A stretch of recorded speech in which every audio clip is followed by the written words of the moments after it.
Olá, eu sou a Bianca, estamos aqui no nosso nono IMPB, que é o Encontro Internacional de Genética e Melhoramento de Plantas, e agora vamos entrevistar um dos nossos palestrantes, o Dr. Felipe Klein Rikashinevski, um profissional na área de nutrição de plantas, ionômica e melhoramento de plantas. Boa tarde. Tudo bem. Vamos Boa começar tarde. com uma pergunta mais geral, por favor? Claro, vontade.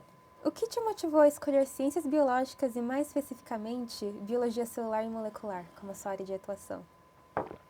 Na verdade é uma história que começa bem cedo, assim, e é quase infantil, né? Assim, o primeiro contato que eu tive com a biologia foi aquela fase dos dinossauros, quando a gente é pequeno.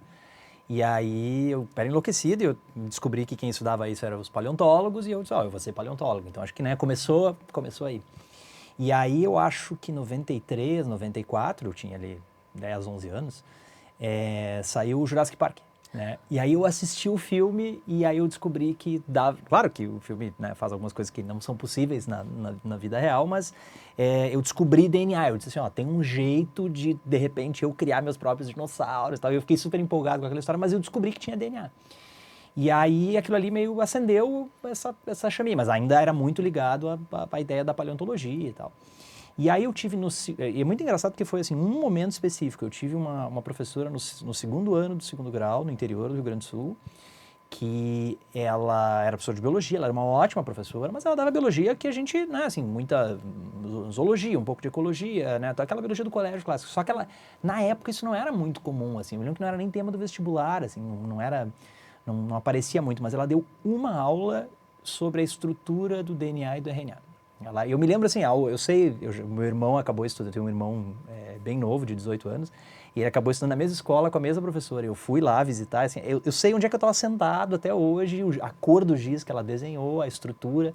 E aí eu cheguei em casa assim, ela é bióloga, ela sabe isso, eu vou fazer biologia. Então foi muito fácil de decidir, eu entrei na faculdade já sabendo que eu ia acabar trabalhando com biologia molecular. Isso era meu... Só que o engraçado é que eu não tinha nenhum plano de trabalhar com planta, né? Eu sempre conto para os alunos que durante a faculdade eu não gostava de nada de planta, todas as disciplinas vegetais eu abominava, eu não queria saber. A disciplina que eu dou aula hoje foi uma das que eu menos gostei na faculdade, eu não gostava dela, eu adorava os professores, mas não gostava dela. Então foi meio que uma paixão tardia, assim, sabe? Eu fui entrando por outro caminho, muito mais voltado para a biologia molecular, mas daí eu descobri que com planta a gente podia impactar diretamente as pessoas. Era mais fácil de fazer isso do que por outros caminhos. E aí acabei gostando de fisiologia vegetal muito mais tarde, quando eu comecei a estudar isso para dar aula, né? Então é um caminho bem inverso, assim. Eu sempre falo para os alunos assim, não confiem muito que vocês vão ser totalmente constantes do que vocês gostam com 17, 18, 19 anos para aquilo que vocês gostam com 30, 35, né? O gosto, a gente pode mudar, né? Então tem coisas que a gente não gostava antes e gosta agora. Felipe, a gente tem muita coisa em comum. Eu faço ciências biológicas agora e entrei pelo mesmo motivo. É mesmo? Querendo estudar paleontologia e evolução. Olha só. Mas biologia molecular é muito legal, eu aprecio muito a área. É. Ok, vamos para uma pergunta mais específica? Uhum. Seu trabalho inclui estudar como plantas absorvem, transportam e acumulam nutrientes e elementos traço, especialmente ferro e zinco. Quais os principais mecanismos moleculares que você identificou e como eles variam entre espécies ou variedades? Então a gente tem um interesse naquilo que a gente chama do ionoma, né? Então assim, como que a gente olha para a composição inorgânica de um organismo, no caso as plantas que a gente está estudando, principalmente Arabidopsis como uma planta modelo, que se usa muito em biologia molecular de plantas, em genética de plantas, e arroz porque ela também é um bom modelo, mas também tem um impacto econômico rápido, né? E a gente tem muito interesse assim, de como se dá essas relações entre esses componentes inorgânicos, porque muitas vezes a ideia tácita é que eu estou mexendo com nitrogênio e eu só vou dar bola para o nitrogênio, eu estou mexendo com fósforo, só vou dar bola para o fósforo. Mas a gente sabe que não é assim, né? E a gente sabe e tem estudado cada vez mais que, na verdade, a planta regula isso ativamente, dependendo do quanto ela tem de nitrogênio, ela precisa de mais ou menos fósforo. Dependendo do quanto ela tem de nitrogênio e fósforo, o limite para a deficiência de ferro dela é diferente. Então, o ferro e o zinco são o carro-chefe do que a gente faz, porque eles são um problema para a nutrição humana também. As pessoas, se tu olhar hoje no mundo, a gente tem uma coisa chamada de fome oculta. Então, assim, as pessoas que têm o suficiente para comer, elas não estão relatando estar com fome, né? Mas a diversidade daquilo que elas estão comendo é baixa, normalmente baseada em grãos, em cereais, que são muito bons como fonte de carboidrato, mas eles têm muito pouco outros nutrientes, e os dois que mais faltam na dieta humana, exatamente por causa disso, hoje no mundo, são ferro e zinco. Então, são as duas piores deficiências que a gente tem em humanos. Então, como eles estão ligados diretamente àquele tema de ciência básica que nos interessa, porque a gente acha que ele é legal, né? A gente se apaixona pelo tema e está interessado nele, mas se a gente conseguir aumentar ferro e zinco naquilo que as pessoas comem, tem um impacto direto na saúde delas, isso está super bem estabelecido, tem economistas que calculam qual é o benefício de tu conseguir dar mais zinco para a criança na primeira infância, e é enorme, assim, é $1 que tu investe, é 17 que tu deixa de gastar na idade adulta. Então tem umas estimativas lá que eu não conheço todas em detalhe, mas que mostram bem isso. Então a gente quer entender desde a base como é que a planta consegue absorver esses nutrientes, como é que ela consegue distribuir dentro do corpo dela e principalmente como é que ela consegue levar para a semente. Então, assim, dentro do que a gente já fez, a gente está sempre tentando caracterizar alguns transportadores, principalmente transportadores. Claro que tem mecanismos regulatórios, mas os transportadores acabam aparecendo na nossa frente o tempo todo. Então, um exemplo que eu até vou acabar falando aqui no evento é em Arabidopsis, né? Mas a gente identificou um transportador que ele é um transportador vacuolar. Então, se tu pensar na planta, a gente tem na raiz, a gente tem várias camadas subsequentes conforme tu está indo da parte de fora da raiz para o centro dela, para atingir chegar no xilema, que é o que acaba via corrente transpiratória, levando coisas da raiz para a parte aérea. E tu tem várias barreiras de passagem ali, porque a planta está tentando controlar para não chegar qualquer coisa que esteja no solo até o xilema, né? Então, um dos primeiros controles é aquilo que ela absorve.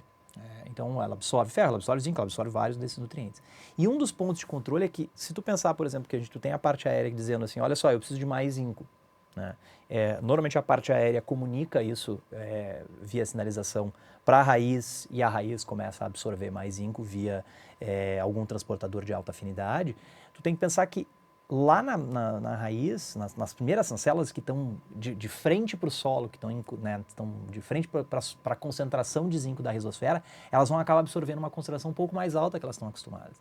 Então, esse zinco que entrou, ele vai estar para aquela célula relativamente em excesso, ele pode ser localmente tóxico.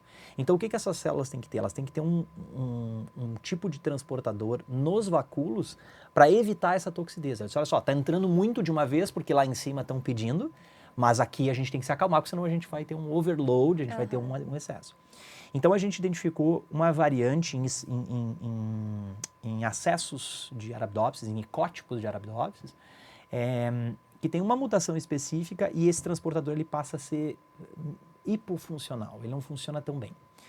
A gente não sabe exatamente estruturalmente por que isso acontece, mas se tu comparar o transportador típico, que coloca zinco para dentro do vacúolo quando o zinco está em excesso dentro da raiz, ele funciona muito bem, e essa variante com uma única mutação, ela não funciona também. Ela a gente não sabe se ela é ou mais lenta, ou se ela tem um pouquinho menos de afinidade para o zinco. Ela coloca zinco para dentro do vacúolo, mas ela é um pouquinho mais lenta. E fazendo isso, ela deixa zinco passar numa quantidade maior, e a parte aérea acaba acumulando mais zinco, tanto na folha quanto na semente. Então, esse controle do vacúolo é uma coisa que a gente está muito interessado. Como que os vacúolos controlam a passagem naquilo que a gente chama de simplasto, né? Assim, a parte de dentro das células, como é que elas permitem mais ou menos passar. Então, esse é um dos mecanismos que a gente está estudando. E a gente também está vendo isso para ferro agora. Então, a gente tem um transportador agora já em arroz, que é um transportador vacuolar de ferro, que quando ele está mais expresso ou mais ativo, ele limita a passagem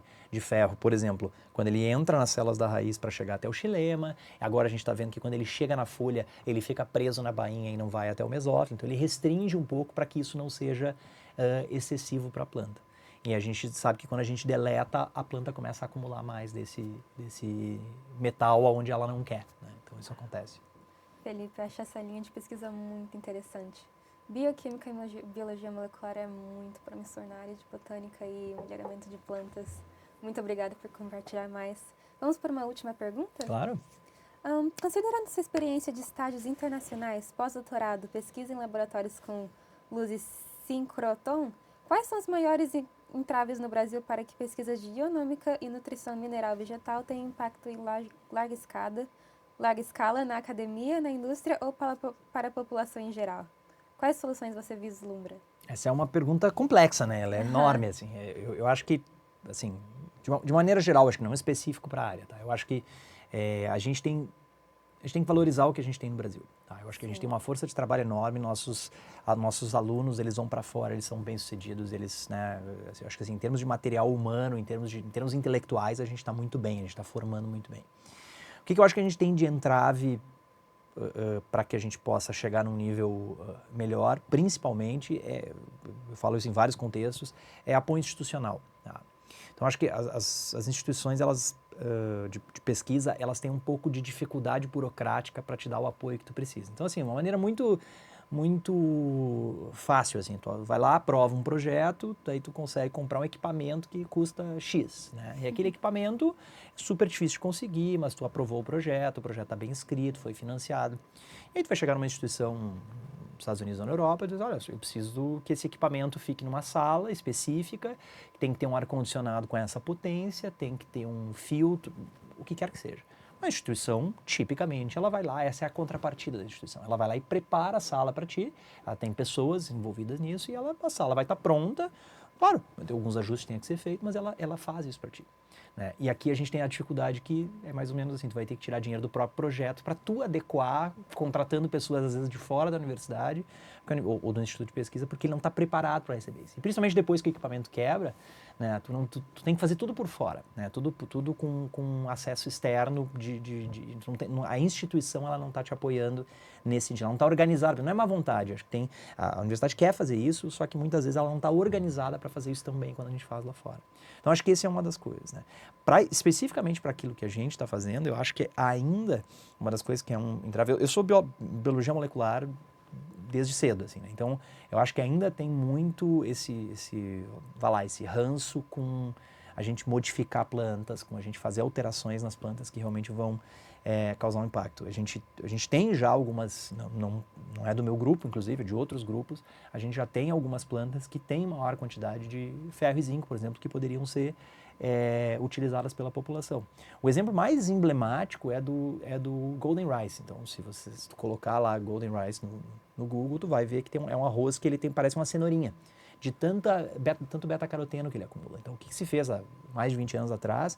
Se engenheirou para colocar toda a rota de síntese de um precursor até o beta-caroteno expresso no endosperma de arroz. Então, assim, fora ferro e zinco, a vitamina A é outro problemaço para a nutrição humana.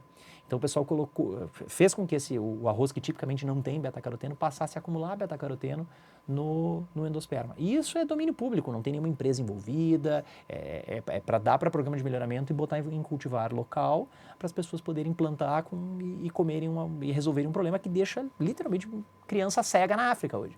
E aí o que acontece? Isso ainda não está implementado, tem muita dificuldade porque tem uma opinião pública ainda contrária, porque isso é transgênico, que é modificado. Então acho que a gente ainda tem essa dissociação entre a opinião pública e a realidade biológica do que a gente está fazendo, modificando plantas, para que a gente possa realmente implementar isso e resolver problemas que a gente vai precisar. As mudanças climáticas estão batendo na nossa porta. Então a gente vai precisar desse tipo de abordagem para resolver os problemas. Então eu acho que esse é um entrave que a gente vai ter que passar, assim. Vai ter que vencer essa energia de ativação da opinião pública. Acho que vai ser necessário. Eu concordo plenamente, Felipe. Acho que já acabamos por aqui. Tá bom? Ótimo. Muito obrigada pelas suas Muito informações. obrigado. Eu que agradeço a atenção de vocês, tá? Excelente o evento.